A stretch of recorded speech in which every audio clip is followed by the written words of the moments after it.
Just because Marc Daniels isn't here doesn't mean there's no beat of sports. Filling in for Mark, here's Mike Tuck. Happy hump day to you. Beat of Sports on this wonderful Wednesday morning. Mike Tuck along with Chris Vasquez. Marc Daniels away. Might be away the rest of the week. We'll see about that. CV, how are you today? I'm all right, Tuck. I told you my morning's been it makes me sad. Makes me sad. But I digress. Well, math is hard. It is. Math is hard. It is. You want to tell them? I mean, may as well just share. Stopped by local convenience store, get myself a couple drinks, got my liquid death, got an electrolyte, got to replenish, stay hydrated, Came out to like $11 and change. I give the cashier $22. And he looks at me confused. The total's $11. I know. I'm just trying to get a $10 bill back. That's all. The register does the math for you. Right. Yeah. Put it in there. Type in the numbers. We don't have to do stuff in our head anymore. That's the problem, though, is people don't have to, and they don't. They can't. They won't. They shouldn't. He just looked at me so confused. Yeah. It's a little bit of a bummer. It's basic math. Hey, look, we're both parents. It's a reminder, hey, it's up to us to make sure our children are not in that same position at some point. We are too reliant on technology, on the internet, on screens, on AI. We forget how to think for ourselves sometimes. That we do. That we do. You were sharing a story with me the other day about the lawnmower and like making noise and waking the kid up, like stuff like that from, your little girl taking her nap or whatever. And like, in the middle of the day, it's tricky. Like people are going to operate in the middle of the day. I like lawn services come through my neighborhood all the time. And it's like, at some point it's too early, but at some point it's not, right? And you sort of accept that like 8 a.m. during a weekday, I think is fine, but 6 a.m. is probably a little too early in the neighborhood, right? Yeah. Just like there's, there's levels to this stuff. There was, so I walk my dogs all the time, right? And so I see the neighbors all the time, and I am your friendly neighborhood Spider-Man. I wave at everybody. I get it. I get it. Like some of y'all just keep to yourselves, and like I wave at everybody. Like I am sure they know me in the neighborhood as dog guy, right? And I have 2 dogs now, so I'm walking both dogs. Okay.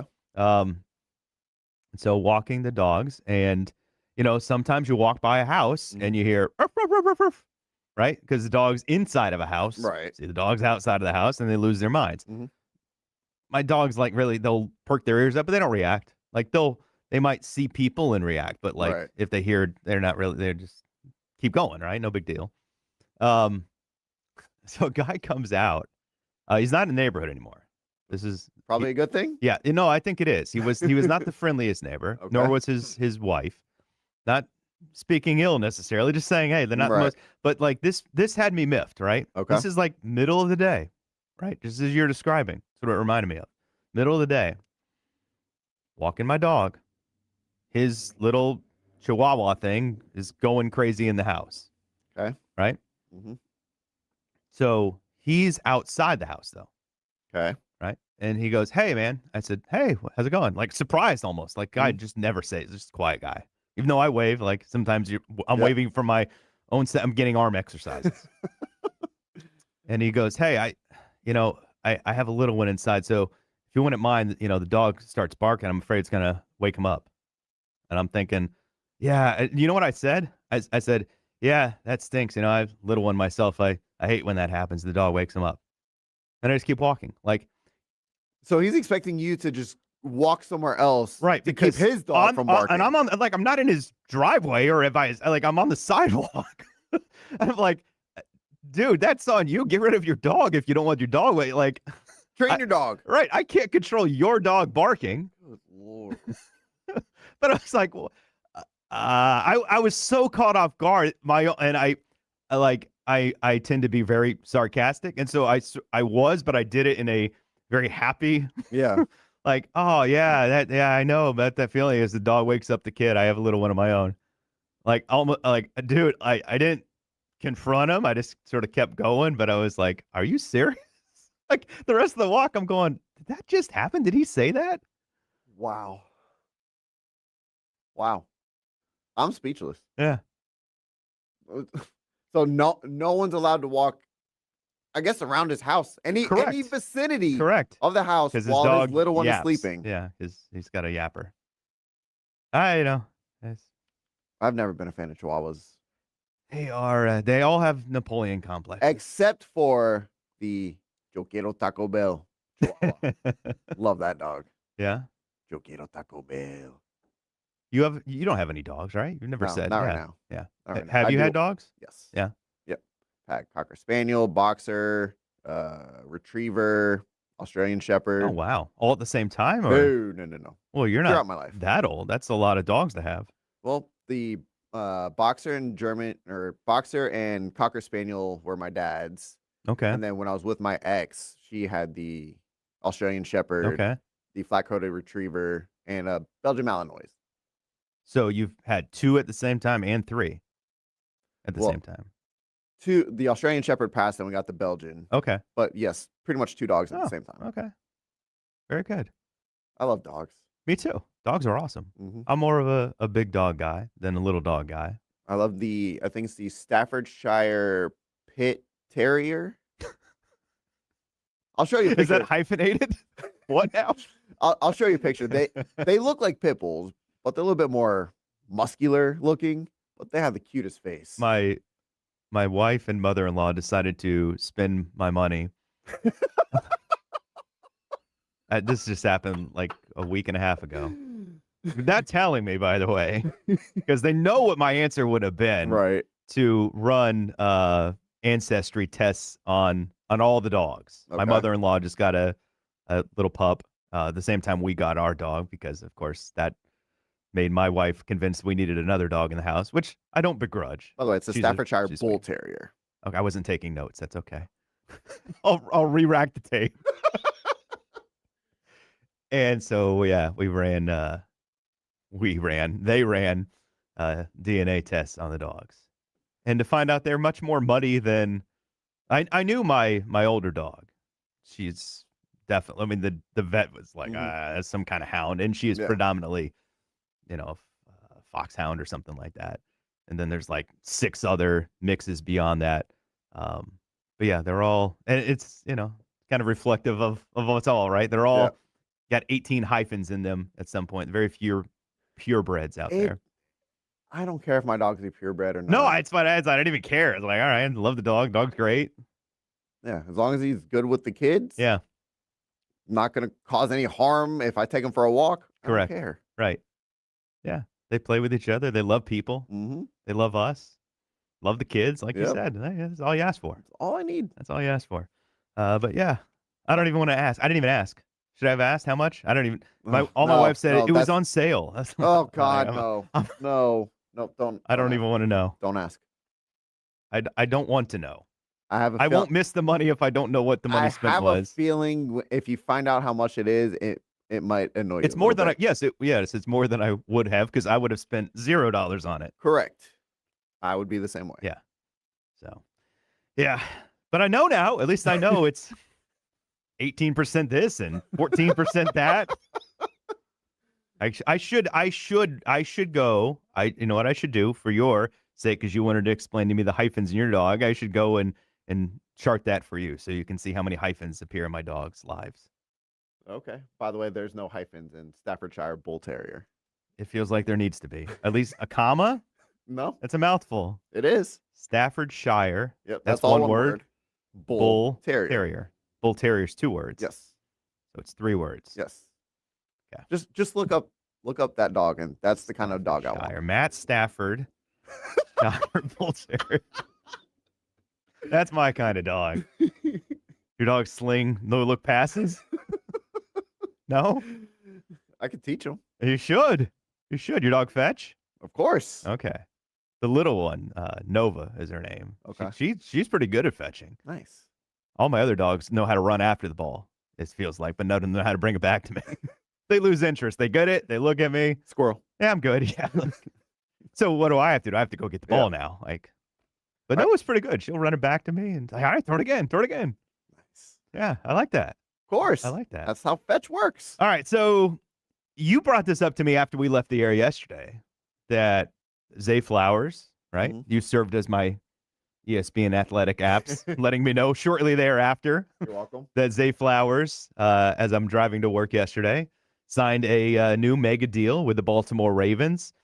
And this was just after we talked about Bijan Robinson a little bit yesterday. And you said, hey, we should talk about, the running back wide receiver discrepancies and where that's going right now, where it is in the NFL. And so I've actually done that before on the air now years ago, where we had this small shift. I think it was an obvious shift, but a small shift where Saquon Barkley and Josh Jacobs and Tony Pollard, there was a group of backs that Jonathan Taylor, they all sort of got the franchise tag, remember? Mm-hmm. And then after that, it's they all got paid. In some cases by a different team, but they all got paid. You're also missing Ezekiel Elliott in that mix a few years ago. Before that, even you're right. Zeke would definitely qualify for that as well. But it shifted to finally, all right, we're starting to see running backs getting paid. So that list of guys that were making $10 million or more has more than doubled over the course of the last half decade.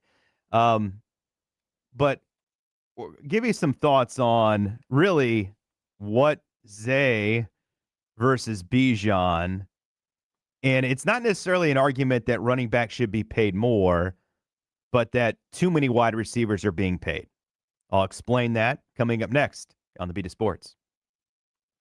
It's almost like an unwritten rule that when you become a father, you become king of the bad dad jokes. What is Forrest Gump's password? One Forrest one. Are you ready to laugh? We know at least one person is. Here's CB's dad joke of the day.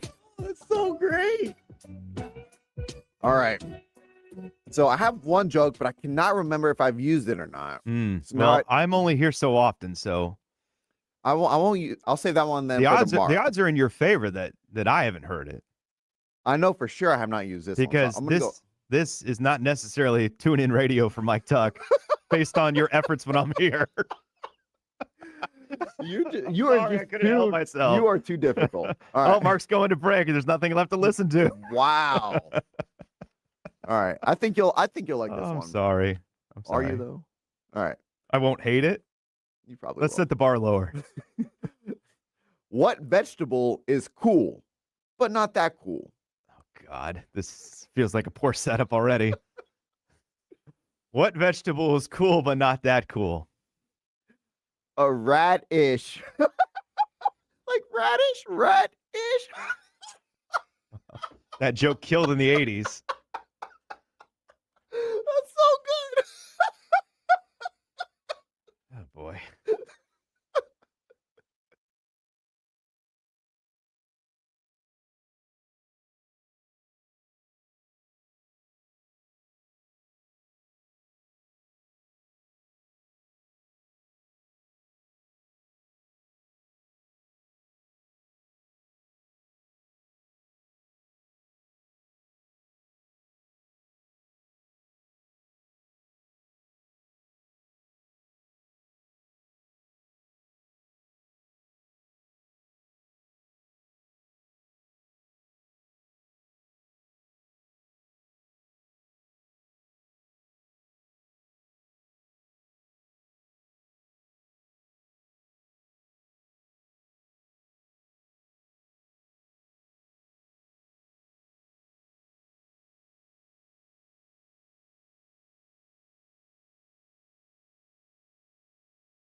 Daniels, here's Mike Tuck. 10 o'clock, WYGM Orlando, WJRR HD2 Cocoa Beach, FM 96.9 The Game, AM 740, Orlando's sports leader. Online and streaming, you can see our pretty faces on YouTube.com at 96.9 Game On. Mike Tuck, Chris Vasquez, CV. I am watching CD Lamb currently on my computer. Catching balls with the B. Yeah, he's got like either you would say a bee mask or a cast net or a mosquito net. He's practicing trying to catch without really being able to have full visibility. Just in case Jerry Jones doesn't want to tint the window. Doesn't want to buy curtains for his giant glare on his that would be field. Correct. Yes. I mean, it looks like he's prepping more for playing in a rainstorm or looks like he's about to go harvest some honey. Fog. About to go harvest some honey. Yeah, he's catching it all though. Yeah. Like in the video. I mean, I'd hope you catch balls off a jug machine. No one around you. He's wearing a net on his head though. Like some of these drills just are so as long as he catches the ball, because he had issues with drops last year. Okay. All right. Just thought that was amusing, and he's your boy. Zay Flowers. That's Lamar Jackson's boy, and he's going to be around for a little bit. $108 million guaranteed yesterday after we left the air. 4 years, $140 million. I brought this up earlier with KV on the bridge. Bijan Robinson, Zay Flowers, good comp here. Bijan, 3 years, $75 million, $51 million guaranteed. So nearly twice as much money overall, more than twice as much money guaranteed. Bijan is a year younger. He's 24. Zay is 25. They're in the same draft class. They've each played 3 years in the NFL. I'm going to compare numbers here for a second, and then you'll understand why I'm doing it. For Zay Flowers, 3 years, 237 catches, 3,128 yards, 14 touchdowns. Bijan Robinson, these are his receiving stats. 198 catches, 1,738 yards, 9 touchdowns. So Zay clears him, but not by a lot for a guy that plays a different position. Yep. And then when you factor in the running, well, now we're talking about 1,000 touches for Bijan compared to 250 for Zay.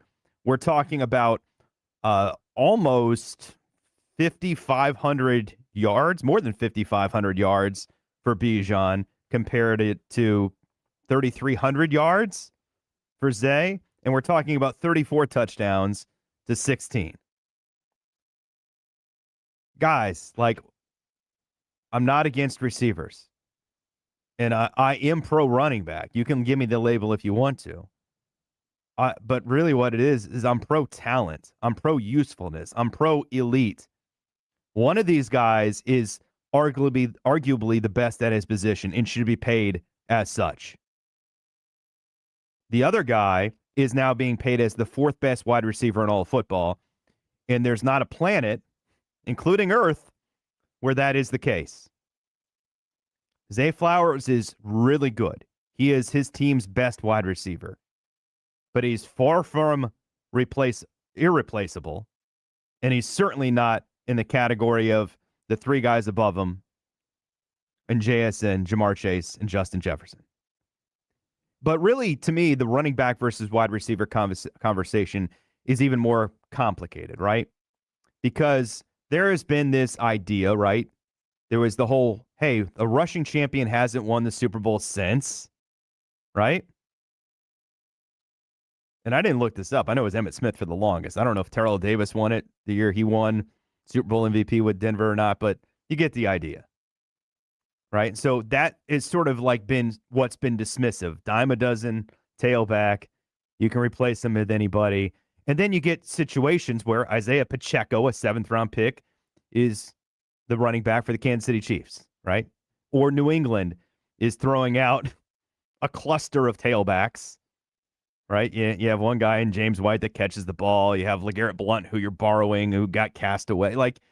And it almost becomes dismissive of the position, even though the reality is those guys are attached to two of the greatest quarterbacks ever, right? It's not really a running back conversation when you go, oh, wait, by the way, they had the best player on the planet under center, right? It kind of makes that position a little less necessary. is what it does, right? You don't need to lean into the running game as much when you have Tom Brady and you have Patrick Mahomes. Is that fair to say? I Yeah. think that's fair to say. Yeah. Now, so what I did, and there's different ways to look at this, but I took the last 10 Super Bowls, so the last 20 teams that have played in the Super Bowl, where we've had repetitive teams, Kansas City and Philadelphia, New England, etc. So there is some overlap here.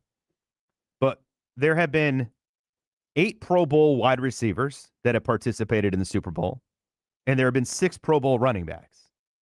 And when you consider there are 2 or 3 wide receivers on the field at all times compared to running backs, that imbalance makes it a lot more even, if not even shifting to the running backs. Right? And then you factor in, well, like some of those running backs, like Saquon Barkley, are pretty important. Christian McCaffrey, pretty important, right? Yeah. Now I get Tyreek Hill's important. A.J. Brown's important. Cooper Kupp was important, right? So there is some JSN last year, important, right? So the elite of the elite have also showed up. It's not just that, yeah, we got a pretty good wide receiver, like in some cases, but there's not necessarily this, hey, like if you get the best wide receivers out there, you're going to the Super Bowl. That's not really the case either. If you just look at the salary averages right now, and this is where the inequity is. It's not at the top of the scale, although it's completely inequitable, but I'm willing to live with. I am. On some level, I'm really willing to live with the idea that JSN is making over $42 million a year now on his new deal. Highest paid receiver in the league. Bijan Robinson just topped the market yesterday. He's making 22. Now, does it seem right that JSN is making almost twice as much money as Bijan to you? No. It doesn't. But that's not even my biggest complaint. It really isn't. It's more when you look at the field and you go, there are 13 running backs in the league that are averaging more than $10 million a year. Right? If you look at the top 13 wide receivers, they're averaging more than $30 million a year. So it actually becomes 3 times as much money for the same number of players. That doesn't feel very balanced. In fact, if you were just to go down to over $10 million a year, in fact, I didn't even go that far, right? Because it's almost a waste of time. There are 45 wide receivers making over $20 million a year. And there are 13 running backs making over 10. The only running backs making over 20 annually are Bijan and would be Saquon. Saquon Barkley. Christian McCaffrey's now under it. He was over it, but his salary structures put him now under it. So, again, it's almost more like the number of wide receivers that have been paid has created the imbalance more so than the amount of money you're willing to pay Justin Jefferson or Jamar Chase or JSN or even like, but then it is where it almost still is imbalanced because I don't know that Drake London, respectfully, Zay Flowers, Chris Olave, Garrett Wilson, are these guys worth that much more than the elite running backs? No. Right? Like, there's not really like an argument for that. They're valuable, but they're not so great that you're like, oh yeah, no, like they definitely deserve 3 times as much money.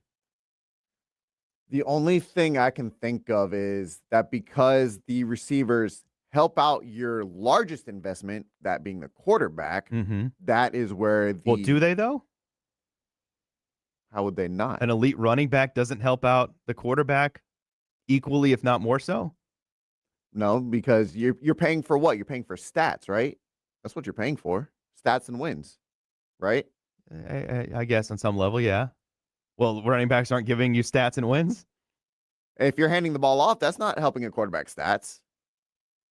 Well, it's helping the team stats. Helping the team stats, not the quarterback. But it doesn't help it helps the quarterback, though. You're right. It doesn't help his stats, but it helps the quarterback. A good quarterback benefits from a good running game, yes? But if you're going to give a quarterback, say, you have your thing's blocking the camera. Oh, my bad. There you go. Can't see me.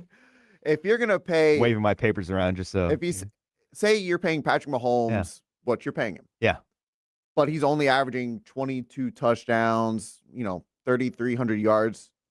You're like, why are we paying for that kind of production? No.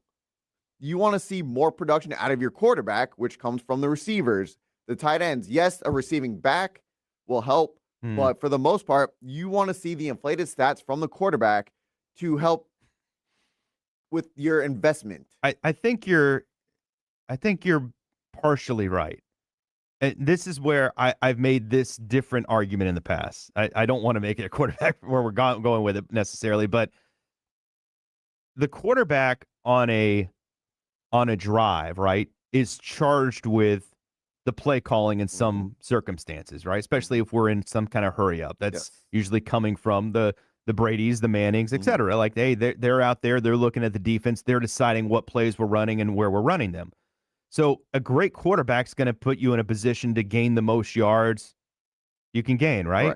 So let's just focus on the end. Forget about as the drive's going along. We get down inside the 10-yard line, a quarterback's going to get me into the right play. That's what I'm paying for. It's not really the passing touchdown I'm paying for. It's did Manning check and give the ball to Joseph Adai? There's an old famous story that I've shared before, and many of you may have heard it, where the Patriots, it was, I think, coming from Belichick, and the Patriots were so much into stopping Manning when he was with the Colts on this one particular drive where they were playing each other, that they ran, I think maybe Dungy told the story. Somebody, I think it was Dungy, actually, the more I'm thinking about it, told the story. Manning called 8 straight running plays to Joseph Adai, and they scored a touchdown because of the coverages New England was in. Right? Like, that is what you're paying the quarterback for, is to score the ball. It's not necessarily for him to throw it or him to pass the ball into the end zone for the touchdown. In fantasy, that's what we care about. But in reality, really, it's not the wins, right? Because you can only control so much there. The defense has to control side of it. It's how much are we scoring is really attributed to the quarterback. It's not necessarily that he's the one throwing it in the end zone. It's that we are getting into the end zone. So if the quarterback checks to the right play, hands the ball off, we score a touchdown, he did his job. I don't need him to necessarily throw the touchdown. Does that make sense? It does. Right. So I get where in the majority of cases, yes, the more touchdowns your quarterback's throwing, and Manning threw a lot of them as that example. But ultimately, it's really scoring the touchdown on the drive. It's not really how we scored the touchdown on the drive. And then bringing it back to receivers versus running backs here. Running backs are, for the most part, Bijan, Jahmyr Gibbs, they are the dual threat guys. Right. And they can be the 3-down backs. They are catching the ball out of the backfield. They are running the ball. They are giving you those explosive plays. The only thing is, and I think I was reading an article, and Nick Chubb said this, I think in 2019, the running back position is the only position where the better you do, the more you get dinged for it. So if a running back's running for over 2,000 yards, with the exception of, we'll say, Saquon Barkley and Derrick Henry, because they're freaks of nature, you're thinking next year, oh, God, they're worn and torn. They're going to regress next season. And because they've taken so much beating, there's only so much tread on the tires. I think that's why running backs are kind of looked down upon, where they only have a short shelf life. Right. And that's where it's, hey, we'll let the first contract play out. We'll sign a guy to the next contract, or even we'll franchise tag him, which is where we were a few years ago, as we brought up. And then, hey, we'll let the chips fall where they may if they're still standing after that season that we're willing to pay them a lot of money. But what it does tell me, though, if you look at the top 13 guys that are getting over $10 million, of those 13 guys, all of them ranked in the top 13 in rushing last year, except for Breece Hall, who was 15th, Josh Jacobs, who missed some time, who was 20th, and K9, who shared time in his backfield and obviously got paid this year by Kansas City, was 16th overall. And the other guy that was missing was Jeremiah Love, who is now in the league and wasn't in the league last year. So the reality is the guys that are getting paid are being productive versus the wide receivers on the bottom shelf, which is really what I'm more critical of. And then paying Zay Flowers like he's on the top shelf is the other part of this. But these are the guys, 20 guys over 50 million and 45 over 20. These guys fit in that bunch of guaranteed money. Jacoby Myers, Romeo Dobbs, Jerry Jeudy, Wan'Dale Robinson, Calvin Ridley, Rashad Bateman, Darius Slayton, Jalen Naylor, Khalil Shakir, Rashid Shaheed. Those guys are making more than most of the running backs in the league, and comfortably more. That is where I think we've lost our minds with paying wide receivers. I will say, and again, we can make stats say anything we want, but just looking at career totals for JSN, who's making close to double what Zay Flowers is making even after the new contract. So JSN, 3,500 yards, 20 touchdowns across 3 seasons, 282 catches. Zay Flowers, 237 catches, 3,100 yards, 14 touchdowns. Is JSN worth 2 times as much as Zay Flowers? Close to 2 times as much? I don't know where you're getting the 2 times as much. His contract's 4 for 168, and Zay's is 4 for 140. I'm talking about AAV, average annual value. So 42.5 to what, 25? Well, Zay's is going to be 35 now. Okay. Yeah, and JSN's is 42. Okay. But that's the argument against Zay. And honestly, even like DK Metcalf, Garrett Wilson, like Chris Olave, some of the guys that are up there are getting overpaid to be up there. Right. And then the bottom shelf, like it's proliferating down to a bunch of guys that are just average is the problem. But then again, we say it all the time. That's why Kirk Cousins keeps getting paid. It's all about timing. It's all about timing. Some of it is for some of these guys, and for Zay Flowers, it 100% is.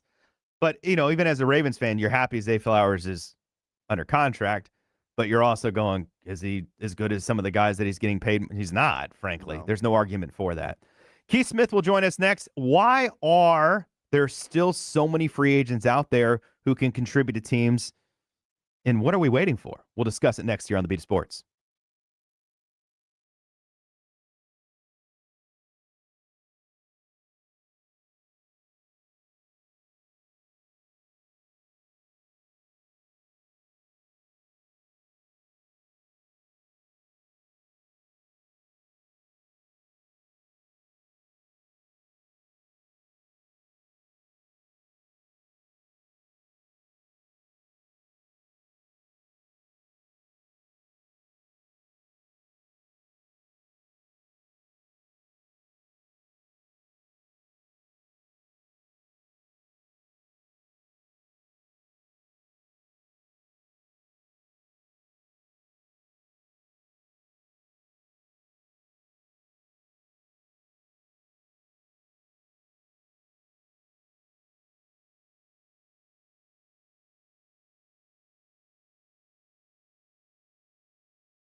Time to talk basketball with Keith Smith.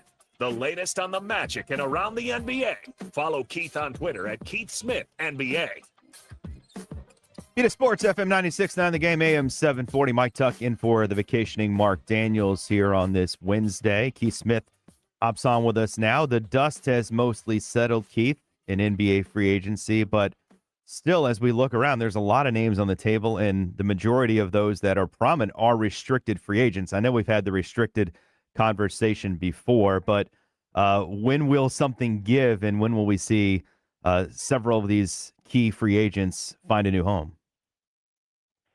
Yeah, I think with Jalen Duren, this is just going to be a matter of the two sides meeting in the middle on a contract. It feels a lot like Josh Giddey last year, where he was at $30 million, the Bulls were at $20 million. They ultimately met in the middle around $25 million. I think with Duren, he's at 40. The Pistons are down around 30. They'll probably meet in the middle somewhere around 35, 36 million, and we'll move forward with that one. And then Benedict Mathurin, what's going to happen there, I believe, with the Clippers is if the Clippers are willing to go to a place where they'll say, you know what, hey, we'll give you a lot of money, but on a short-term deal, only 1 or 2 years for, even 20 to 25 million.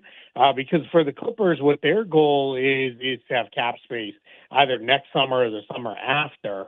So they're going to want to be in a short-term deal with that one. And then Peyton Watson, that's probably going to be the one that drags on for a while, because the Nuggets are in a spot where they are really battling up against the second apron. They're very, very expensive. Their luxury tax bill is already large to just re-sign Watson, and they may still need to be in a position where they either work a sign and trade that sends him elsewhere, or they find a deal for one of their other guys, whether it be Christian Brown or Cam Johnson, to get off a little bit of salary. Then they can get Watson re-signed. What is the level of interest from other parties, perhaps, in offering any of these guys deals? Yeah, Duren, there's really no one out there right now, because those teams all realize, it will have to be a sign and trade, and the Pistons aren't interested in doing anything where they take a step back. So I think Duren is kind of, in effect, off limits at the moment. Mathurin, there's been some interest. The Pelicans have had some interest. The Bulls have had a little bit of interest. But again, we're talking, nobody has cap space left, so we're really looking at probably going to be some form of sign and trade that would have to get that done. And the same with Watson. There's a lot of interest in Peyton Watson, but the Nuggets standpoint has been, hey, if we're not just going to re-sign this guy for ourselves, then we don't want to take on other salary. And if we are going to take on some salary, then it has to be for guys who are really, really good players. So that makes it difficult to find, workable trade there where both the Nuggets and the other team are going to be satisfied. What do you think Jonathan Kuminga is as a player? I think Kuminga is a good scoring forward. I'm not entirely sure that he's a starter level player on a really good team.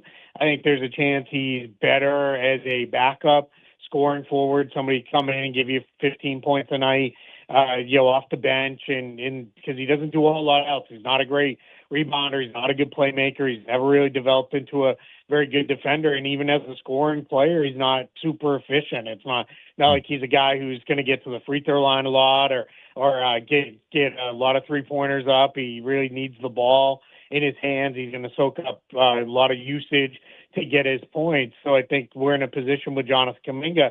That's why some good teams now realize, this maybe isn't the guy for us. So he needs to find a team that's willing to not only give him money, but also then put him in a position where he can have the ball off for him to ultimately be the player he wants to be. Where do you think DeMar DeRozan ends up? Yeah, I think there's a good chance that's maybe Miami or Cleveland. Feels like the spots for him at this point. Most of the Western Conference teams don't seem to have a ton of interest there. Both Miami and Cleveland can offer him a rotation role, maybe even a starting role at some point. So I think for DeRozan, it's coming down to, all right, what is the money? If the money is similar, then he's just going to pick, where am I going to be happiest? What's going to be the best fit? What's going to give me the best chance to win? So it feels like those are probably the two teams that make the most sense. But right now, we're just kind of waiting it out as Cleveland, I think, kind of sorts through what are our options after LeBron picked Philly. Where do we want to go with James Harden's contract, and what would it take to land DeRozan or Kuminga, and then how does that impact what they have left for Harden? So I think for DeRozan, it's just going to be a little bit of a waiting game. He's at Keith Smith NBA on Twitter X. Keith Smith joining us, talk a little bit of the NBA offseason right now on the Beat of Sports. Mike Tuckin from Marc Daniels here today. Najee Marshall signed an extension, 3 years, 52 with Dallas. But if there's a team I kind of look at and go, gosh, what is their plan? What are they doing? It's nice to have Cooper Flag, but I'm not sure where they're going. It's the Mavericks right now. What do you think Dallas is thinking for the rest of this offseason going into the season? Yeah, I think right now this is about let's just collect some talent. We're going to let it kind of sort itself out. They're very, very excited to get Kyrie Irving back and see what he looks like with Cooper Flag and with Max Christie, who really developed into a good starting two guard. I know they're excited to have Zachary Risache, who they essentially got for almost nothing to help facilitate a trade. So that's huge for them. But for right now, it's just about collecting some talent, seeing what it looks like, letting it all go through. They believe they can push for a spot in the playoffs, but they're not going to go overboard with that unless we get into the season and it feels good. And eventually they're going to trade some of that front court depth out to get more backcourt depth behind Irving. And that's the one spot that's kind of lacking right now, unless they're going to hand a big role to Marcus Gasser, who still is. He's been a good player for the Pistons, but as we head into year 4, he's still a bit of an unproven player. But right now, he's the only backup guard of note that they have behind Kyrie Irving, who they're not going to want to push too hard in his return to the court. They have a couple of guys that keep getting brought up in potential trade rumors in P.J. Washington and Klay Thompson, different levels of usefulness. But what are the chances we see one or either moved at some point? Yeah, I think with Klay Thompson for sure, there's been a lot of interest around the league. The Miami Heat are probably leading the way there, but the challenge is the Heat are, unless the Mavericks want to do a deal centered around Nikola Jovic, the Heat don't really have a ton to offer. They don't have draft capital because that went out. You're not really going to give a lot, and teams are hopeful that at some point maybe Thompson or the Mavericks decide, the best path forward is separately and work out some kind of buyout or something along those lines. But for now, it doesn't feel like that's where they want to go. It seems like they are very much, no, hey, we want to have, Klay Thompson here. And if he's not here, we'd rather trade him. So everybody's waiting on a buyout. I think they're going to be waiting for a while, and that might be an in-season thing. But there's definitely interest on him. P.J. Washington, there's been some interest over the years as well. Teams that are more power forward needy are kind of have some interest in him. But Dallas really likes P.J. Washington, as it was told to me over the summer. Hey, Daniel Gafford and P.J. Washington were extended for us to have them, not just to extend them to be tradable guys. It has been almost since Jordan's Bulls, really, that the Western Conference has reigned supreme over the East. The East has produced champions. They've had even clusters of teams at the top, but the West, top to bottom, has been better. What are we looking at now after so much talent seemingly has gone to the Eastern Conference? Yeah, I think the East is back on par with the West, if not ahead of the Western Conference. At the top, you have New York and Philly in the East. You have San Antonio and Oklahoma City in the West. Those two teams, or those four teams rather, seem to be pretty even, as far as heading into the season, where everybody kind of views them at. But then the East has teams like Boston, Toronto, Cleveland, Detroit. Indiana's going to be back. Orlando is a good team. Atlanta is a good team. Miami's trying to go back up. Washington is going to be much improved. So I think those teams all feel like, hey, we're as good, if not better, than any other team in the West that isn't the Thunder or the Spurs. Denver has slid back a little bit. Minnesota, they're in some transition here. They don't have a ton of depth, and it's really kind of LaMelo Ball. We'll see how that works with Anthony Edwards. So that there's definitely still very good teams in the West, but the West has teams like New Orleans and Memphis and Golden State that are more near the bottom. We don't know how good Dallas is going to be. Sacramento may be the worst team in the league. So I think, both conferences, there's really good balance. It's going to be very interesting see what it looks like when we get into the season and there's no motivation to lose games, because tanking isn't really going to be a thing for teams with the lottery reform. So that should make it very interesting, with everybody in theory trying to win at least, probably through March at this point. So, but yeah, it's going to be a lot of fun. But yeah, the East is back in a big way, and there should be a lot of watchable basketball in that 7:30 hour here on the East Coast, which is nice. Good point. Very good point. I mean, you look at it, it's like Brooklyn, Chicago, Milwaukee, and in Charlotte. You feel comfortable saying those are the four teams that are going to be floating at the bottom. Washington is certainly interesting, but if we just take them out and put them at 11, there's 10 teams for 8 spots. I'm going to put a little heat on you here. Like, who are the two that are, don't have a chair when the music stops? You put the heat on me, so I'm going to cheat a little and say wherever the least healthy are, will probably be. But if we just factor in health, I mean, I know everybody's fired up about Miami having, Giannis there. But if you look at that team, there's not a lot of depth there. And if Giannis goes down again, they're going to be in some trouble. I'm a little bit worried about the Heat, this year. I think probably next year, when a couple more salaries come off the books and they're able to kind of rebalance a little bit more, I think they'll be a better team. But I don't necessarily love them. And it feels like with Cleveland, we're in a spot where this either finally happens for them, or maybe everything kind of goes wrong, because it's a team that's been good, but then it's kind of slipped. I know they made it to the East Finals last year, but we'll see. But yeah, I mean, it's going to be an absolute battle in the East, which is great, because it's felt like, other than last year, which wasn't bad, as the East kind of stepped forward, it's felt like a lot of years it's like, all right, we got to watch this team in the play-in tournament. Okay, it is kind of what it is. But now it feels like, yeah, we're going to get there with a bunch of good teams, because I even think Washington, like you said, they're going to be better. And then I think it's kind of Charlotte is still pushing, and they're going to be improving. So I think the East is definitely 10, 12 teams deep. Yeah, it's not necessarily a knock on Charlotte or Washington. You just sort of feel like, all right, they're probably 11 and 12, but they could still push. Yeah. And you said it, man. It looks like it's going to be a battle royal 7, 8, 9, 10, whichever 4 there are there. And there's going to be 2 very bitterly disappointed fan bases when the dust settles and whoever's in the playoffs at that point.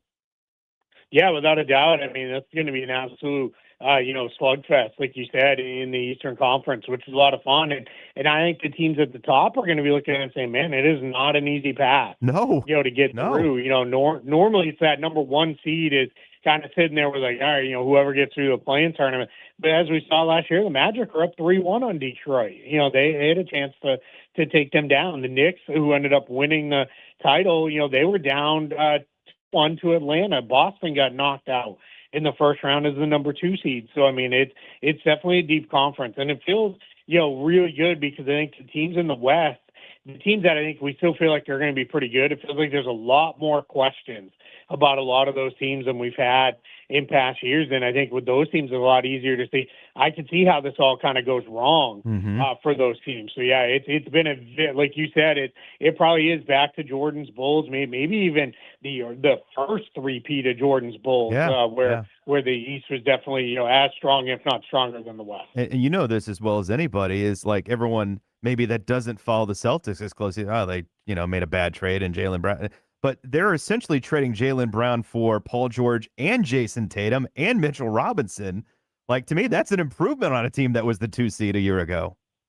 Yeah, and I can tell you, they feel like they're not going to be any worse. And it's not even a knock on Jaylen Brown, because when you talk to them, they're very respectful of, hey, Jaylen Brown's an awesome player, but, they're like, we understand Paul George is older and he has the injuries, but if we can keep him on the court for 50, 55 games, we feel pretty good about that. And then they keep saying, as everybody has kind of forgotten, Jason Tatum played like 12 games last year. Right. So you get him back for the full season, and you just, even if you were just replacing Jaylen Brown for the full year with Jason Tatum, they'd feel pretty good about it. But also adding Paul George, and they are very, very excited about Mitchell Robinson and also Mike Conley, who they feel like can give them just a little veteran stability at the ball handling position that they didn't necessarily have at all times last season. So yeah, I know the Celtics are they're excited, and they don't mind when they're a little bit under the radar, and teams are maybe kind of overlooking them. I think that's where they feel like they're in their sweet spot. All right, one more before I let you go. And I'm just curious again, as we sit here in the month of August now, who's the third team in the West?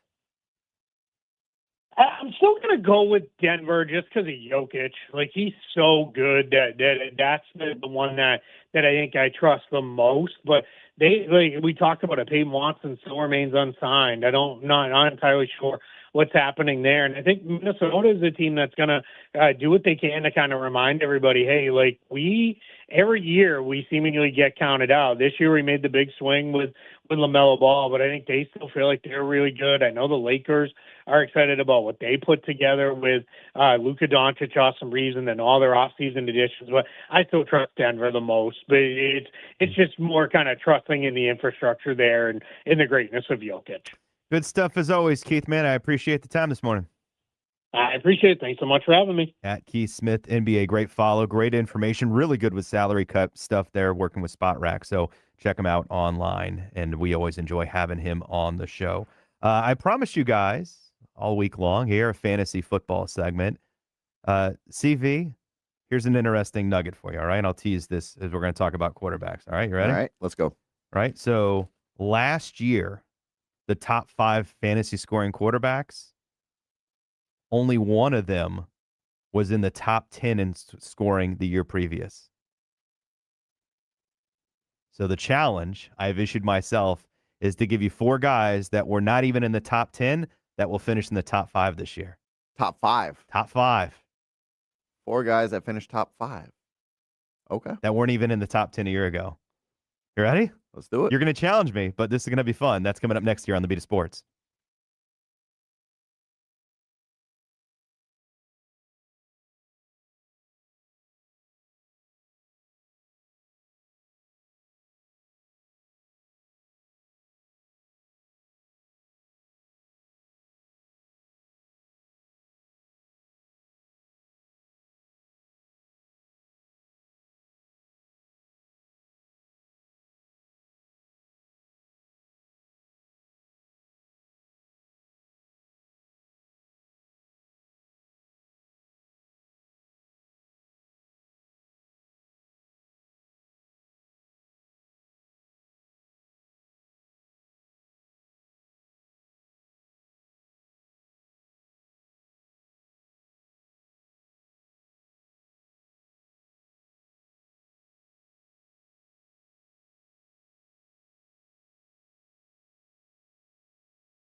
In sports, FM 96.9 The Game, AM 740. Orlando sports leader Mike Tuck in for the vacationing Marc Daniels. Fritz Vasquez alongside as well. It's August. So for many of you, your attention is turned to your local magazine aisle, picking up fantasy football magazines, college football, preview magazines, right? That usually comes in July, but there's always the person that's a little late to the party. So being in for the week, I promised, all right, I'm going to deliver you a fantasy segment each day, but trying to making it unique and obviously still football consumable for those of you that don't follow it as closely.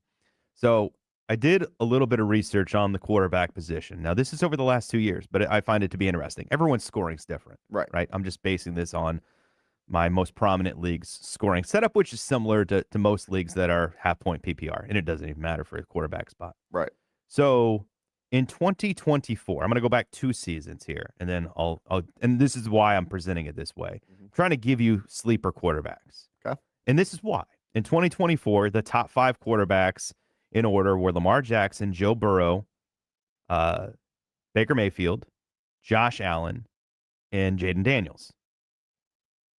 The previous season, those guys were ranked 4th, 25th, 9th, 1st, and a rookie, and Jaden Daniels was not ranked, obviously. And even being ranked highly, wasn't ranked. He was kind of borderline QB1, right? You're hoping he was going to run, and maybe you were drafting him as at weight and that kind of thing, right? So really, it was just Josh Allen and Lamar that were ranked highly, and they delivered the goods in different ways the following season. Burrow was off the radar a little bit because he was hurt, and then Baker was just inside the top 10, but finished 3rd overall, right? That's a big payday for you. Last year, the top 5 were Matt Stafford, Drake May, Josh Allen, Trevor Lawrence, and Caleb Williams. Okay?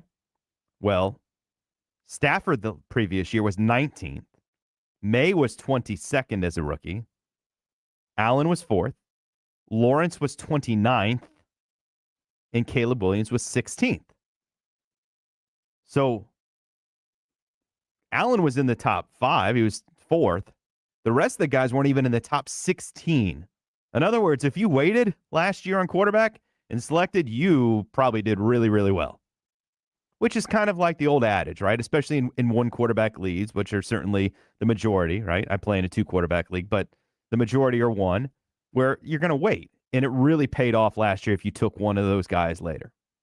So what I'm presenting to you is, all right, I'm gonna go fishing and try to find the guys that could be not just breakthroughs as your quarterback 1, but breakthroughs and win the league for you this year.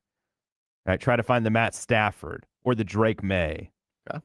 Or the Trevor Lawrence, right? Maybe the guy you gave up on that suddenly is thrust back into prominence. So here are my 4 predicted to maybe jump into the top 5. Okay. And I'm not saying they will. I'm just throwing the idea out there. Okay. So the easy one first, and the next 3 you're going to be critical of, is Joe Burrow, who finished last year 28th. Right? That one's easy because the year before he was hurt. The year before he wasn't. Yeah. And the year before he was, right? So Joe Burrow's kind of been a back and forth guy based on injuries more than anything else. Mm-hmm. So that almost feels like it's too easy. Like you should be ranking Joe Burrow in your top 5 just on the idea of Jamar Chase, T. Higgins. They're going to throw the ball. Defense. Yes. Right. That fair, right? Yep. Right. And you most of you probably will rank him that highly. Yes. And feel confident about it. The next 3, stay with me now, right? Because we're, again, outside of the top 10 here. So I'm going to go with the 22nd guy a year ago. The guy who was the first overall pick in the draft, Cam Ward. You just love your Miami guys. You love your Miami guys. I didn't even get to the numbers, and he's already criticized. What other Miami guy did I point out? I'm sorry. I'm actually, if anything, like I'm not the homer at all in fantasy sports. I'm not prone to taking players on my own teams at all. I'm going to cheer for those guys regardless. Right. I just don't feel like I need to. So here's the pro, right? Mm-hmm. 1, he was a rookie. 2, the last 2 seasons we've seen jumps, right? Jaden Daniels as a rookie, and then Drake May and Caleb Williams, each as second-year players, made a jump into the top 5 a year ago. Okay. And even Bo Nix, who I mentioned to you as we were talking about him a little bit yesterday, has been in the top 10 the last 2 years. Right. And by the way, I'm not including, again, like guys like Goff, Dak, Bo Nix, Justin Herbert, Jalen Hurts, because they all finished in the top 10. Okay. So they were off. I can't include those guys. Okay. So Cam Ward, second year, he gets Brian Dable, which is a big, big upgrade. Even if you're not a big Brian Dable fan, you can't argue with Jackson Dart's season a year ago, and you can't really argue with what he did with Josh Allen in Buffalo. He was pretty good at getting success for those guys. Mm-hmm. Right? One of the things he was really good at, even with Jackson Dart, was encouraging him to run. Jackson Dart could be a very popular answer to this. I do feel like scoring 9 touchdowns rushing might be a little bit heavy, right? That's hard to repeat, and that's what Dart did last year. Mm-hmm. But he did run, right? And he's a good athlete, and he ran a lot. So I think he'll encourage Cam Ward to run a little bit more, who is a decent, but probably just barely above average NFL quarterback athlete. It's not what he does, but he did rush for a couple hundred yards his last season at Miami. So he has it within him to scramble. He just tends to scramble more and run backwards more and get himself into trouble with some things. Right. So if Dable can get him to run forward more, then I think running actually for another 100 yards is well within range for him. So that's, like another 10 points in fantasy speaking. He gets Carnell Tate. Mm-hmm. Big, big investment, right? And whether or not you thought Carnell Tate is worthy of the 4th pick overall, realistically, historically, if you're drafting wide receivers that high, they tend to deliver the goods as rookies. They just do. Like, that's what the numbers tell you over time. He doesn't necessarily have to be the best ever, but he's going to be way better than what they had a year ago. Plus, they added Wan'Dale Robinson, who, of course, Dable is familiar with, and had over 100 catches last year with the New York Giants. Right? So the wide receiver group is immensely better. Now, here, let me give you a little math on it for Cam Ward. Basically, to get up to what the number is of points. And I don't like talking in fantasy points because it confuses people. So I'm going to speak in football numbers. Okay. So for Cam Ward to get there, he basically needs about another 1,000 yards throwing. Okay. About another 12 touchdowns total, rushing and throwing. So he only had 15 last year, just to give you an idea. Yep.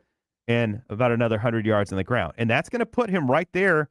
Every year is a little different on that point total, but he's going to put it right there about number 5. Right? That's my argument for Cam Ward. I will respectfully disagree. Okay. No one's going to rank him that high. Right. We're trying to find potential big payoffs here. Yep. Next on my list is Brock Purdy. That one's a little bit easier to sell because he's been fringy in that area anyway over the course of his career. Last year was not, though, because of injuries. He was 24th overall.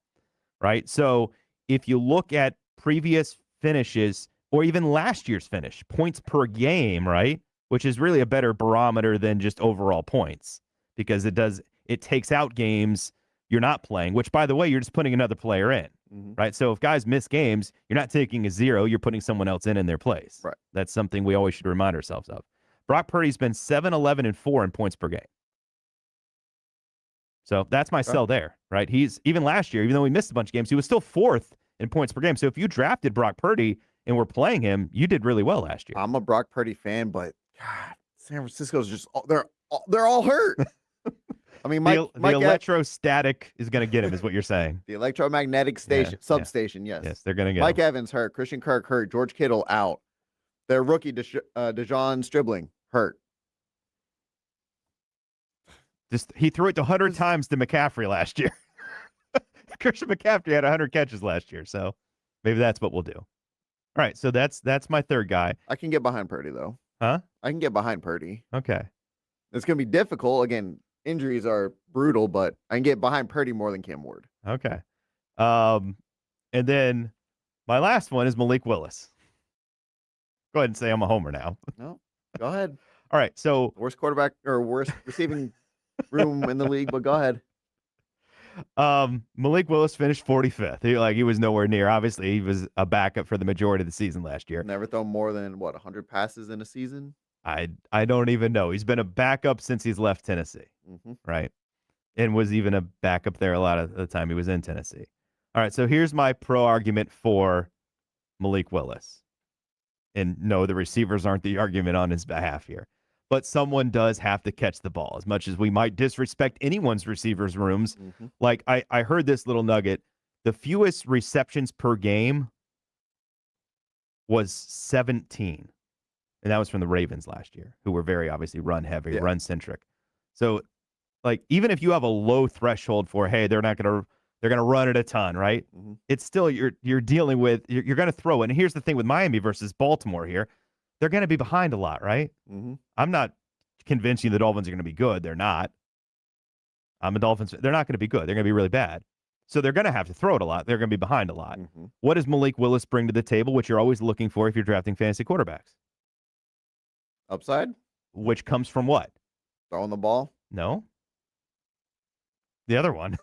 Running the ball? Running the ball. Right? That's the cheat code. Does the quarterback scramble? That's where those hidden yards come from. That's where Josh Allen, it's Josh Allen and Jalen Hurts. It's the touchdowns, right? Those guys are adding double-digit touchdowns every year running the ball. And then you get Lamar Jackson's, even a Justin Fields, right, who's a really good sort of comp to Malik Willis because he rushed for 1,000 yards in a year. I'm not even going to set the threshold that high because he's not as fast as Fields, and I don't expect him to run as much as Fields. But if Malik Willis can deliver something like, and I'm just extrapolating what he's done in a small sample size, if he can give you about 3,400 yards and about 20 touchdowns throwing, so those aren't high water marks. But if he combines it with about 800 yards on the ground and 8 touchdowns rushing, Yahtzee. Okay.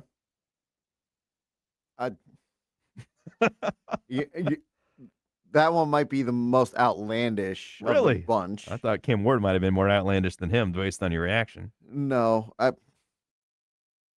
Cam Ward at least has played a full season in the NFL. He's got an offensive-minded. Well, I think Malik Willis has too if you add up his career totals. Anyway, I'm behind more Cam Ward. Okay. Potentially reaching a top 5, maybe top 10. Right. Over Malik Willis. Right. But again, I'm aiming for the moon, and if I land amongst the stars, right? So if top 5 would be dream scenario, but even if they get into that, they're starting for you if they're in top 10, top 12, and none of these guys, based on season finishes a year ago, or anywhere close to that. Is there anybody out there, CV, in your infinite wisdom, that you think fits this that I did not include? Because it was a stretch just to get 4 here. I got 2 that come to mind. Okay. I'm going to show love to Tyler Shuck. Really? I think Tyler Shuck, with the addition of Travis Achan, they got Chris Olave locked up long-term. The NFC South is a weak division. The defenses aren't necessarily great. And yes, he only played 11 games last season. Didn't necessarily light it up, but first year under Kellen Moore, he gets another year. You didn't even mention Jordan Tyson, top 10 pick. Jordan Tyson. And again, Chris Olave, Achan, Alvin Kamara, both receiving backs out of the backfield. He's got some weapons to play with. They'll probably be in shootouts. Kellen Moore actually runs the fastest pace offense in the league. So now I think you're betting on lower talent level, but that doesn't mean a whole lot as far as fantasy stats are concerned. You just want them to put up numbers. So it's kind of the concern even with Willis with this discussion is the team might be so bad it's going to be hard for them to get there, right? Because they'll put up some fake stats. Hey, which is the Blake Bortles special. Yes. All the fake stats and touchdowns when the game's already out of reach, yards when the game's out of reach, but garbage time Shuck. They still count. Yes. Okay, that's not a bad one. And then the other one, the veteran who switched teams this year, Kyler Murray. Kyler Murray, he was pretty much just tossed aside in Arizona. He goes to a team that's got Justin Jefferson, Jordan Addison. He's still mobile. He's still a mobile quarterback. He hasn't run. And you're not wrong. Like to me, Jackson Dart and Kyler Murray, who you just said, are the 2 that I think the majority of people are going to circle because they do in theory run. Dart certainly ran last year, but I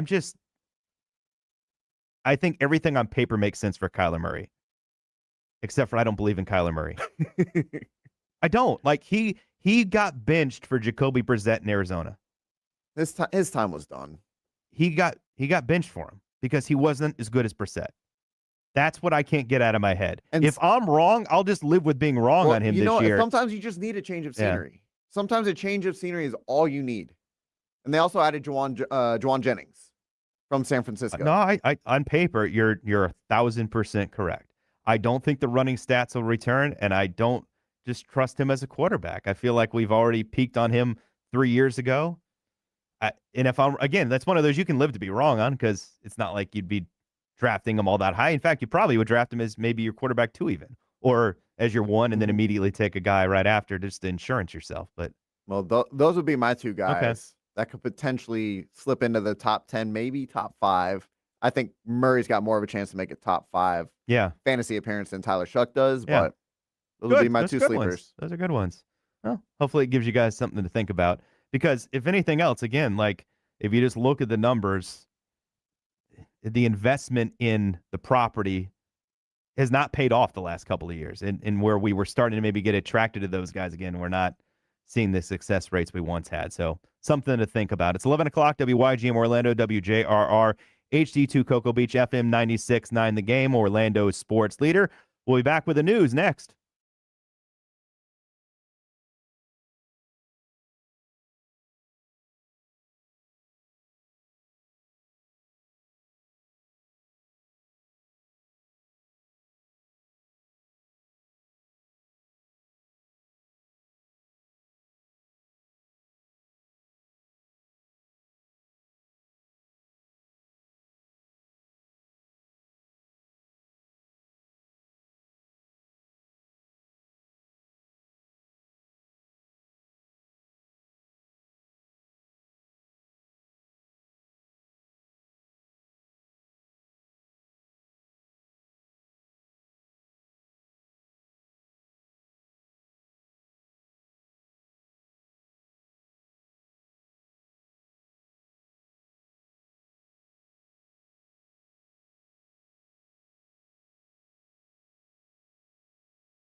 Via Sports FM 96.9 The Game, Orlando sports leader Mike Tuck, Chris Vasquez. Let's dive into the news a little bit as we get underway. Terrible news out of camp. We could probably say that every day for the next month as football season is truly underway. Jalen Walker, Falcons pass rusher, confirms the worst. So anytime you see carted off the field, you hold your breath, but he has a torn ACL and has been lost for the upcoming season for the Atlanta Falcons. Elsewhere in the NFL, the Zay Flowers news we talked a little bit about earlier in the show, but he has inked a new deal that makes him the fourth highest paid receiver in all of football for the Baltimore Ravens. Also in the news is the Chicago Bears are signing Darnell Wright to a 4-year, $116 million contract. He has been their right tackle since they selected him in the top 10 in the NFL draft and will continue to be so as we move into the future. NFL preseason kicks off tomorrow night with a Hall of Fame game, and we knew Kenny Pickett was going to start for Carolina. We find out today Carson Beck will indeed get the nod for the Arizona Cardinals. Should we put him on the fantasy watch list? Not yet. Not yet. Although, look, just a real little nugget. You're laughing. You're laughing. But it is something to consider, and probably not in a good way. If you are thinking about clicking on Trey McBride or Marvin Harrison Jr. or Michael Wilson or even Jeremiah Love, maybe. I mean, you're going to click on them, but I would say there's at least a decent chance that Carson Beck is starting games in your fantasy playoffs. No, he's not. You think Jacoby Brissett plays the whole year? Brissett and Minshew. Really? You don't think Carson Beck sees the field at all this season? Mm-mm. No. Wow. I could not disagree more with that idea. And if I'm the Arizona Cardinals looking to potentially draft a quarterback next year, right? Mm-hmm. Like, I think we all can agree on that's probably likely. Mm-hmm. Why wouldn't you run Carson Beck out there just to see if he's even worthy of being the backup quarterback in a season that's already lost anyway? Well, that's what I would have thought the Dolphins were going to do with Quinn Ewers. I don't know why you bring in Malik Willis. Well, no, they did last year. They ran Quinn Ewers out there last year. But you're going to be bad this year. Why not just stick with Quinn Ewers, give him a full season, and see what you got? Because the staff that they hired, literally the staff they hired, whether you agree with it or not, likes Malik Willis. They literally brought him with them. That makes no sense to me. You don't understand the concept, or you can disagree with the concept, but I hope you understand it. It makes no sense. The head coach and the general manager came from Green Bay. I get that. All right, well, then that's why they did it. But that's why they did it. It was tough to stomach Quinn Ewers for 4 games last year. I can't imagine 17. You're going to be bad anyways. I know, but you're still trying to build. It's like saying we're going to be bad. Let's not bring back Devon Achane. Like, no, you're still going to do that. Yes? That's not a good comparison. No, I'm sorry I went on this tangent. If you're the Cardinals, regardless, I do believe Carson Beck will be starting games later in the season. And I do think if you're drafting those guys, you have to think about that might negatively infect you because at least Jacoby Brissett slings it around. He ain't good, but he'll sling it around to those guys. I don't think Carson Beck sees the field. Okay. Then that's probably good news then. It won't bother you. I'll take Trey McBride. Baseball last night.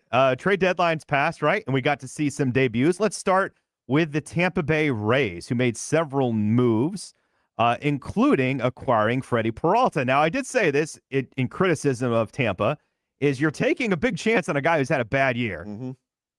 Well, it continued last night. Keep fighting every night. This is to keep right. Willie Castro has hit it out. And the Rockies now have a 7-5 lead. Seems about 10 minutes ago, the Rockies were down 5-1. Speaking of that quick strike offense, it just keeps improving. Well, the Rays gave Freddie Peralta a nice lead against one of the worst teams in baseball, but Freddie Peralta looked like Freddie Peralta this year, unfortunately. 3 2/3, 9 hits, 7 runs, a walk, just 3 strikeouts on the day. Gave up one of 2 home runs you heard there to Willie Castro. The good news is the Rays were able to rally to win, and their big trade line acquisition at catcher, Liam Hicks, paid off. There it goes, deep to right field. Welcome to the Rays, Liam Hicks. A grand slam, and it's 5-1 Rays. That was one of his 2 hits. He did drive in 4 with that grand salami home run last night. Pretty good start for him, making his new home in Tampa Bay. Elsewhere last night, obviously, people were excited to see Tarek Skubal in Dodger blue. He debuted in Wrigley Field last night, but it didn't go his way last night. 2-2.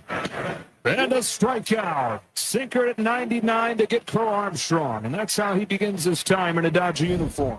He wasn't bad. He did have 6 strikeouts. Did give up 2 runs. One of those was a home run. The other one was really bad infield bounce. Just one of those, hit it like off the plate, bounced real high. Nico Horner's a fast runner anyway. Beat the throw to first base. So he left the game trailing 2-1. Mm-hmm. He pitched well enough, right? He didn't throw a complete game shutout, but pitched well enough. The Dodger bullpen imploded after that. So the Dodgers have now dropped 5 straight. So I guess that whole, we can quit the season because the Dodgers are going to win the World Series again. We can at least put a pause on that. Well, let's give it time. Again, we talked about the Braves hit a massive slump just 2 months ago. Yeah. And now they seem to have straightened things out. I would imagine the Dodgers can kind of straighten the ship before this regular season's all said and done. They probably will, but it is a reminder, and as a Dodger fan, I'm telling you this, they haven't hit very well since the All-Star break. They really haven't. They're still relying on a lot of old guys in their starting lineup, and it just feels like it can be hit or miss, as good as they can be on certain nights. And then pitching, right? Like Blake Snell had another outing in AAA last night. Looks like he's ready to rejoin the rotation later. That's today, Wednesday. Probably the beginning of next week is probably the way it will set up. But Ohtani's not in the rotation. Glasnow's not in the rotation. They just sent down Emmett Sheehan because he has been struggling. Robleski got beat up the night before by the Cubs, giving up 4 home runs, even though he had an all-star season. So right now, nothing's really working for the Dodgers, who have dropped 5 consecutive games. In the Bronx, they made several changes at the deadline, adding a couple bats into the lineup, but also promoting their rookie shortstop, their top-rated prospect, George Lombard. And how about that for a way to open up your debut? 0-2.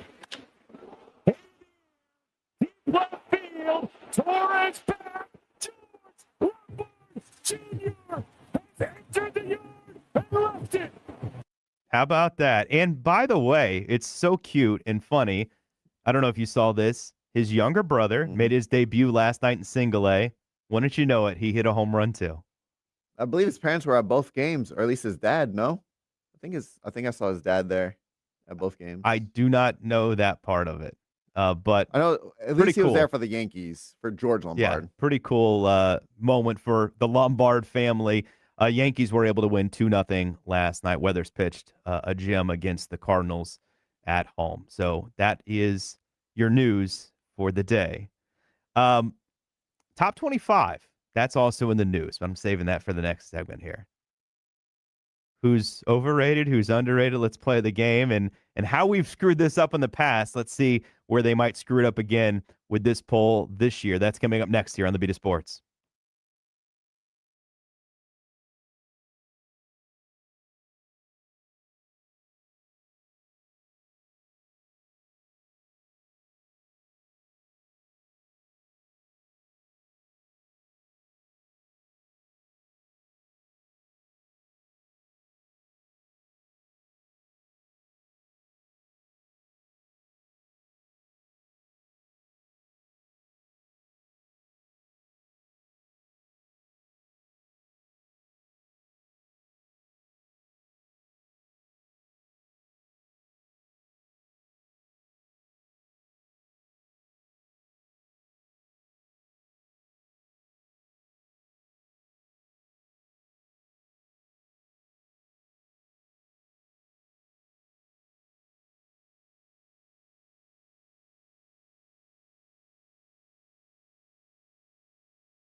Of course you are. In for Marc Daniels, here's Mike Todd.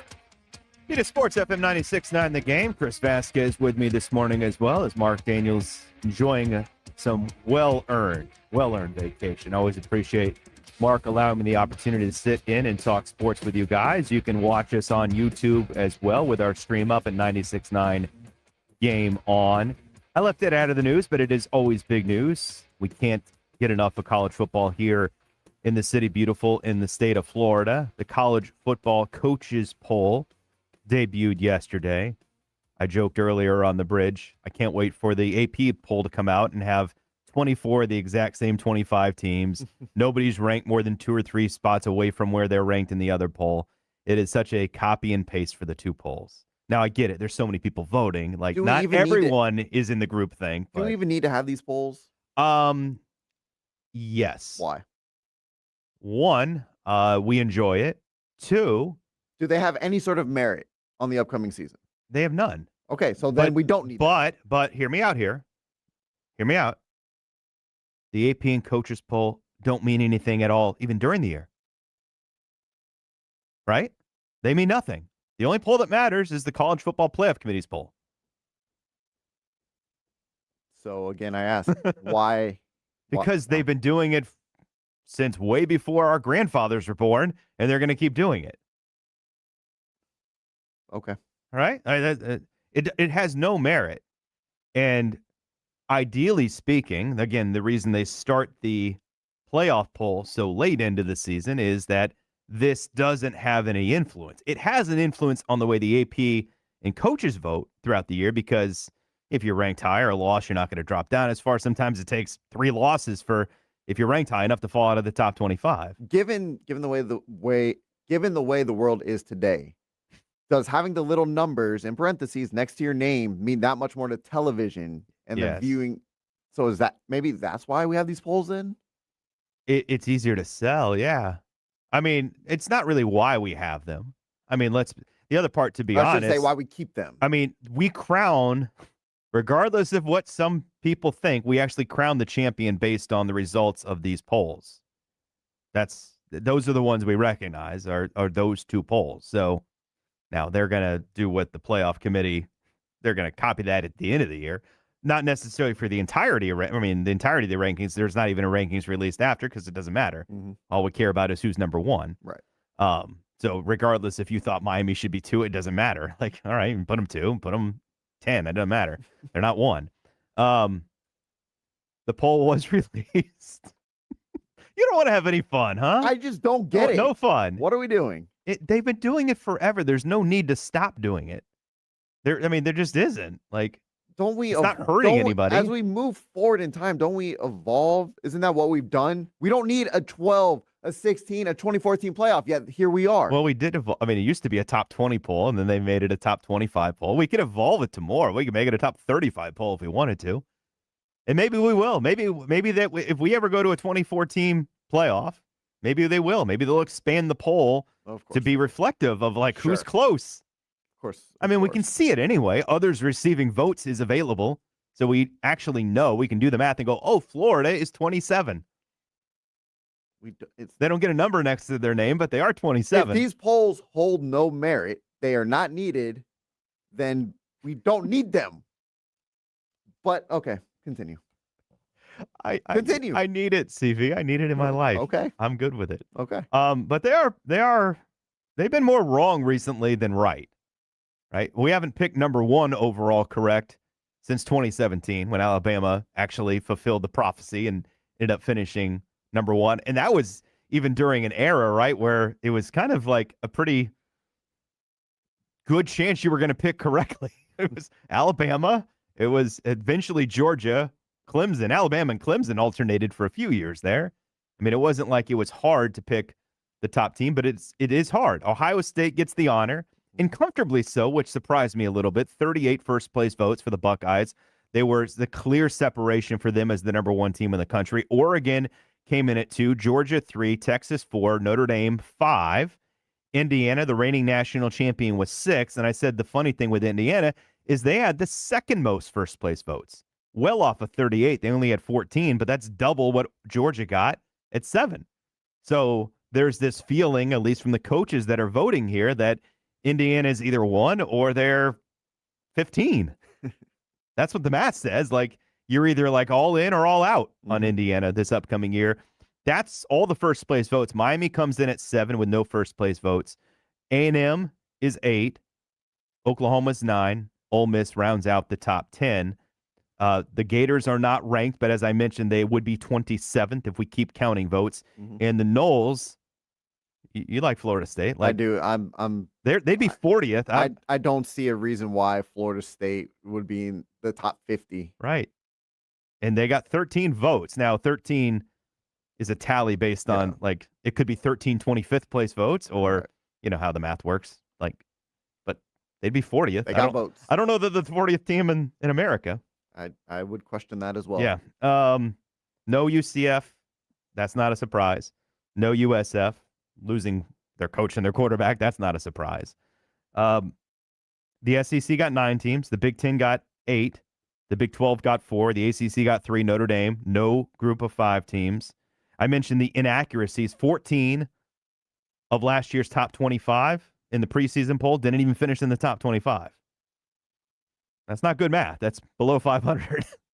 The year before, 12 out of 25, right? So, well, again, it's so hard to predict with all these guys just constantly switching teams. You don't know who's going to work, who's not going to work, right? Who's going to essentially quit a quarter of the way through the season, halfway through the season, 3/4 of the way through the season because, hey, so-and-so's calling. They're going to offer me more money next season. So, I'm done. Yeah. No, it used to be, all right, coaching changes. You have to take graduation and early entries, you know, NFL players. And then freshmen. Like, all right, what kind of impact will some freshmen have? Now, you're right. Like, it's a bigger roster turnover than it has been recently, for sure, because of the portal. And, you know, it's mixing it up every year. Even for the best teams, you know, they're constantly losing 4 and 5 stars that are not getting the playing time. They're going somewhere else. You get the 1, 2, 3 stars that aren't getting the playing time they think they're transferring down.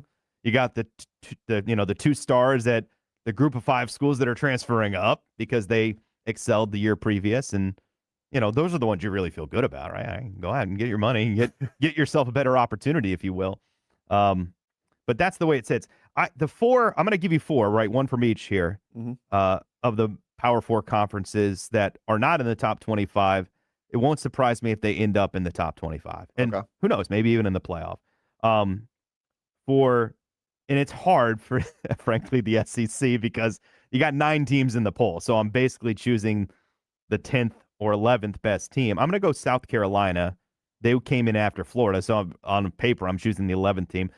I do think there is a team that last year was a top 15 preseason team. There is something still interesting about that team. And Lenora Sellers, you can always sell me on a good quarterback coming back. He's not perfect, but he is dynamic. So if I were to, and Florida's interesting too, don't get me wrong, but go a little further off the board, I'd say South Carolina. Big Ten, I'm going to say Minnesota. Minnesota brings back a lot, and they have a pretty good quarterback. Like, I actually think Minnesota is being way undersold. Like, I think you could easily buy Minnesota over Iowa. I think you could buy them over Penn State. I think you could buy them over Michigan, frankly. And Minnesota's schedule is quite manageable. ACC, I'm going to go the team that played for the ACC championship last year in Virginia, not Duke. I'm going to go Virginia. Virginia is like the oldest team in the country. They literally have in their starting lineup a bunch of 4th and 5th year guys. Like, it is a really veteran club. I know Tony Elliott didn't do such a good job the previous 2 years, but who's to say they're not playing for the ACC championship this year when you're looking at the ACC right now? And you feel like, all right, it's Miami. And then who are they going to play? Is it going to be Clemson? Is it going to be SMU? Is it going to be Louisville? And why not Virginia? Like, to me, that's a team that I would look at. And then, again, going a little further off the board for the Big 12, which I feel like is the most wide open conference like it was a year ago. Oklahoma State just inherits North Texas, basically, which includes Drew Mestamaker, who might be the best quarterback in the country. New coach, like, you could sell me on them at least being a top 25 team. I'm not sure they're going to win the Big 12, but won't be surprised if they stun a lot of people and climb the polls. Okay. And no group of 5 teams, which I say is inherently going to be wrong because you will inevitably see whether it's Boise State or UNLV or Western Michigan, someone of the group of 5, if not 1 or 2 or 3 teams from the group of 5 are going to finish in the top 25 because they may not be better, but that's how the pollsters vote at the end of the year.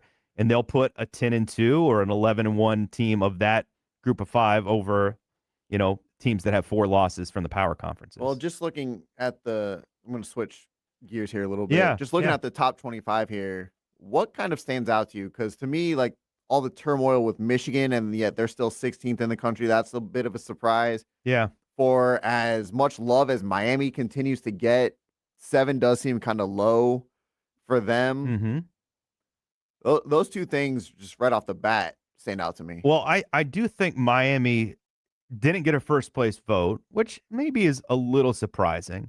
I think, I'm saying this as a Canes fan, I do think they're going to more closely resemble the offense they had 2 seasons ago and be amongst the top 5 offenses in America. Heck, they were 6th last year, even though they played at a slow pace. But defensively, even with the additions, it's hard to replace the bookends they had. It's hard to replace the bodies that were big playmakers for them in the secondary. So I would say the cutoff feels about right there, and the teams above them all are national title contenders.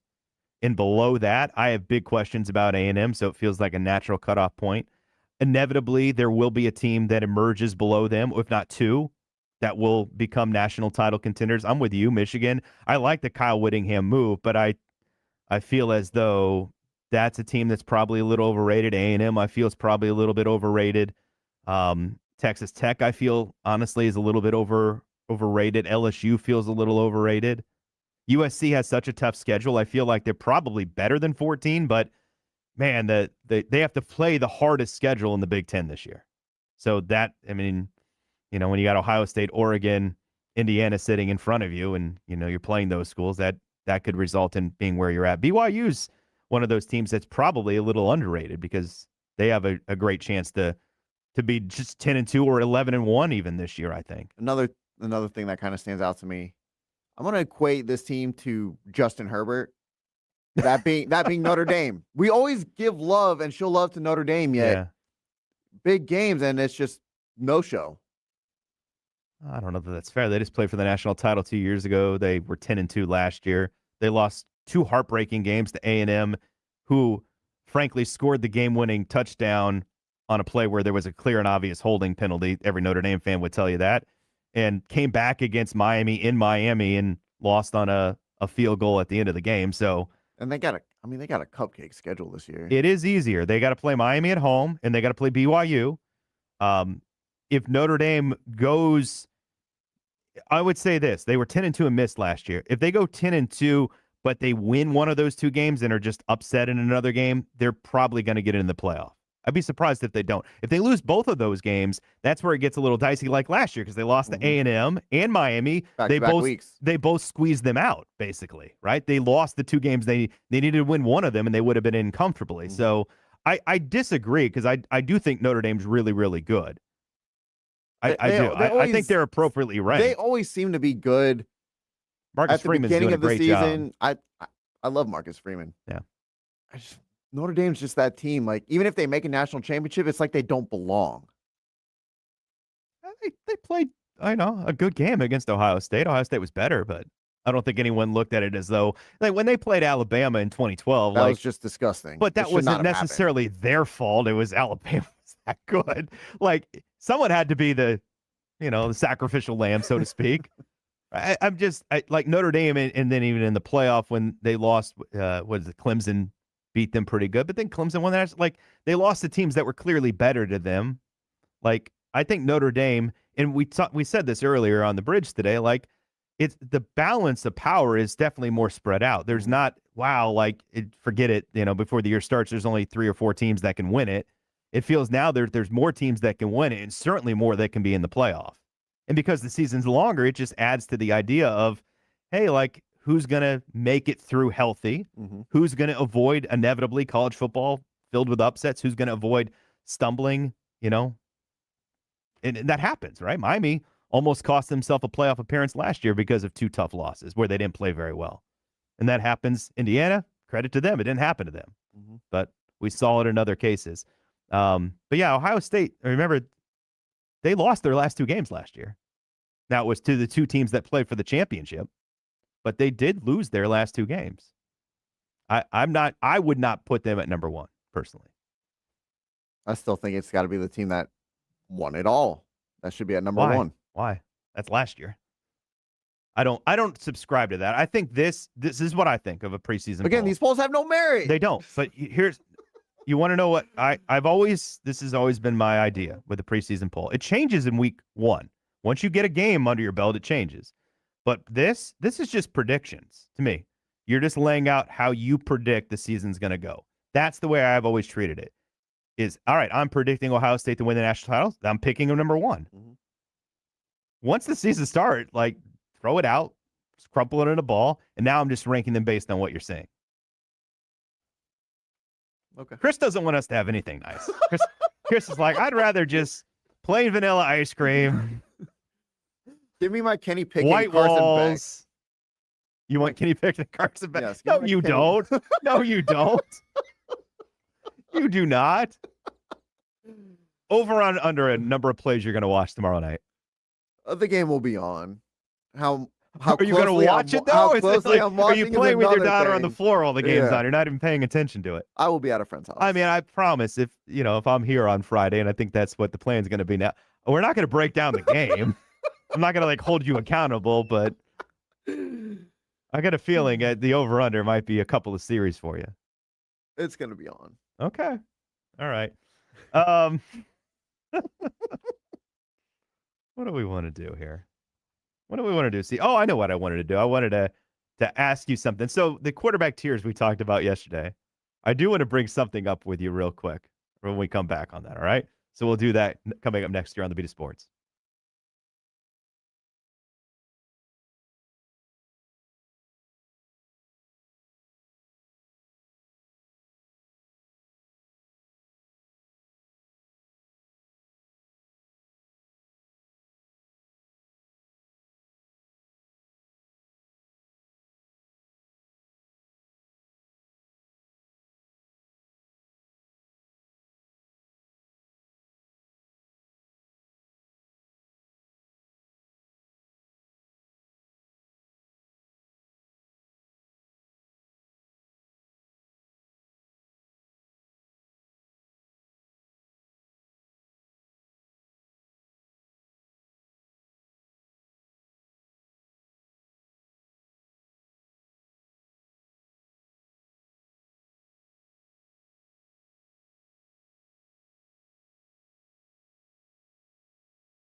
Speed of Sports on FM 96.9 The Game, Orlando sports leader. Online streaming, YouTube. Mike Tuck, Chris Vasquez. Quarterback tiers premiered yesterday, giving us all loving content. CV probably hates that as well. It's like the top 25 poll, giving us content. So I don't know. Bonix is still too low. So I don't know if you subscribe to The Athletic. We didn't. I do. All right. So did you click on the story and actually you can vote yourself? I voted Dak tier 1. I bet you did. No, I was curious because I didn't know that until I opened up the story, and it was like, all right, because I wanted to read through it some and see the rationale and the way they did it. It's like, oh, you can vote yourself. It's a cute little feature. So it created my tier as I would do it. And for you, so like the one thing I wanted to say in regards to it, because I like that they use descriptions and always have, like with how they want to qualify who fits in where. To me, the elite tier is the easiest, right? And you might get a fringy guy here or there. Have some, and you can even see in the voting because it shows you how people are voting. Most people tend to align similar with that. Where I think it's really the fuzziest and almost where it's totally irrelevant. I know we love kicking stuff like this around and getting really angry that, Bo Nix is too low or Justin Herbert's too high and things like that. And that's fine. It's great consumption. But really the 2 through 3, I think what that is one group that has the ability to float kind of in between each other. And all of those guys that really comfortably qualify, I think you can win a Super Bowl with, which I think is the whole point. Because I've said this for years, and it's really reflective. If you have a Hall of Fame quarterback, it gives you a great chance to win a Super Bowl. Yes. History tells you that. Just look it up.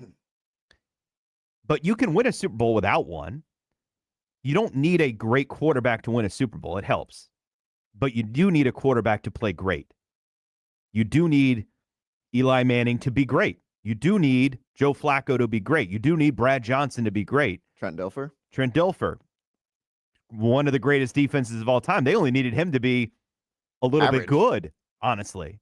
But again, that's like Jim McMahon in Chicago. Like, it helps, right? And Russell Wilson was great, but obviously a great defense. Seattle helps too. So, Tom Brady won 2 Super Bowls scoring 13 points. Why? Tom Brady's great. No one's arguing. But his offense scored 13 points, but they beat the Rams 13-3. Why did they win? Their defense was awesome, right? They beat the Rams the first time in his first Super Bowl win. He wasn't great. They scored 20 points. Ty Law had a pick 6.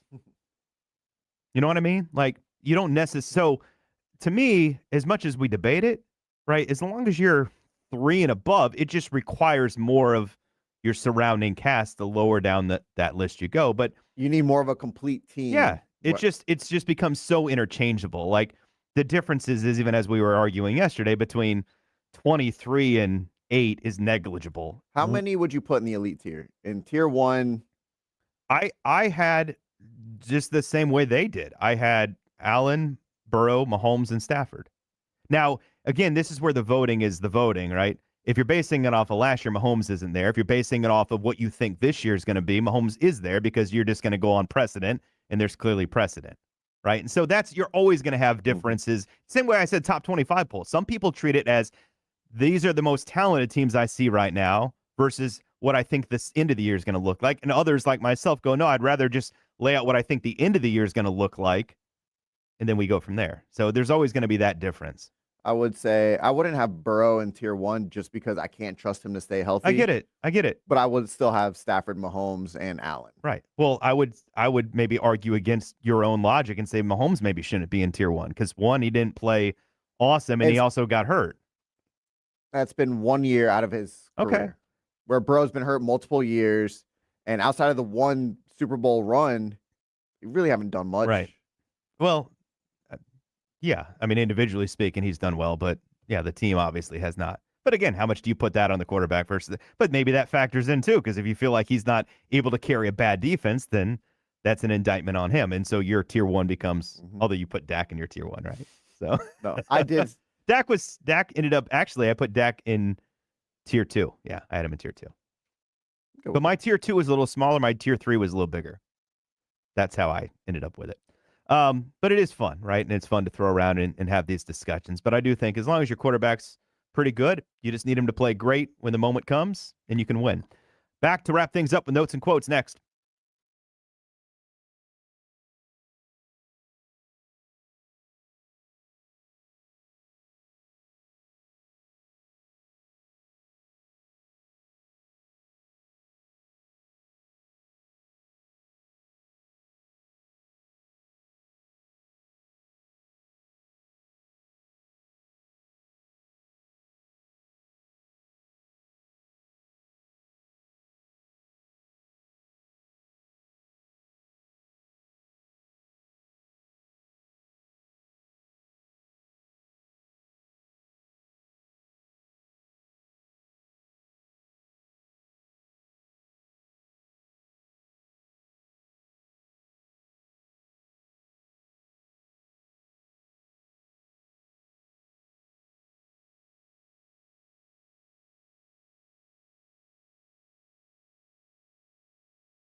The Rams are going to arrive in Australia the day before their game against the 49ers. The 49ers are showing up a week earlier. That just tells me the Niners are less afraid of killer spiders and sharks than they are of electric substations.